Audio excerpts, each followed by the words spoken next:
बीडला झालंय ते अतिशय माणुसकीच्या याला काळीमा फासणारं असं कृत्य आहे आणि त्याचं मी कुठेही समर्थन करत नाही। मग माझं तेच म्हणणं होतं की मग तुम्ही राजीनामा का घेत नाहीत, तर तुम्ही पुरावे म्हणत होतात ना, ते सगळेच्या सगळे पुरावे घेऊन मी त्यांना भेटायला गेले। आज त्यांना मी दाखवलंय की कसं धनंजय मुंडे, राजश्री मुंडे आणि वाल्मिक कराड यांचे एकत्र बिझनेसेस कसे आहेत, त्यांच्या कंपन्यांमध्ये आर्थिक नफा कसा मिळतोय आणि कसं ऑफिस ऑफ प्रॉफिट मध्ये हे सगळं बसतंय आणि म्हणून तुम्ही कुठल्याही परिस्थितीत त्यांचा राजीनामा घेतला पाहिजे। त्यासाठी मी त्यांना मिनिस्ट्री ऑफ होम अफेअर्स यांनी जे डायरेक्शन्स दिले होते एमएलए आणि मंत्र्यांसाठी ते दाखवले।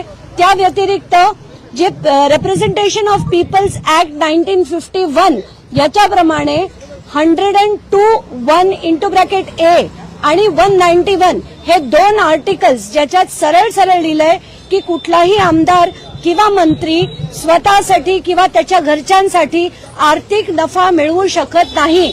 तर महाजनकोकडनं यांना कसा नफा मिळतोय हे पेपर्स दाखवले।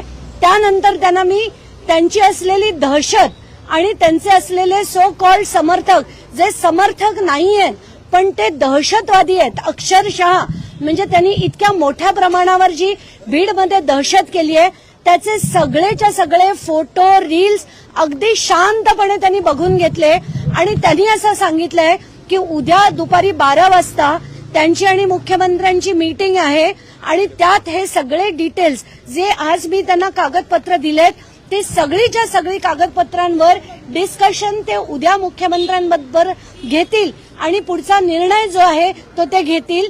मला खात्री आहे की लोकांची म्हणजे जनभावना आहे, जनतेचा आक्रोश आहे आणि या व्यतिरिक्त खरंच ती जे कृत्य केलं गेलं ते इतकं निर्घृण होतं की आता महाराष्ट्रात अशा कृत्यांना कुठेही कोणीही थारा देऊ नये, म्हणूनच आपला लढा आहे हे देखील मी त्यांना सांगितलं आणि त्यांचं पण तेच मत होतं की याच्या पुढे असं कधीही होऊ नये।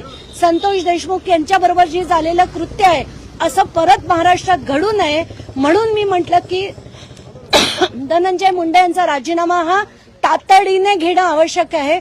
उद्या दुपारी मुख्यमंत्र्यांना भेटून हे सगळे कागदपत्र दाखवतो आणि योग्य तो निर्णय घेऊ, एकत्रितपणे घेऊ असं त्यांचं म्हणणं आहे। आता बघूया आपण ते काय निर्णय घेतात।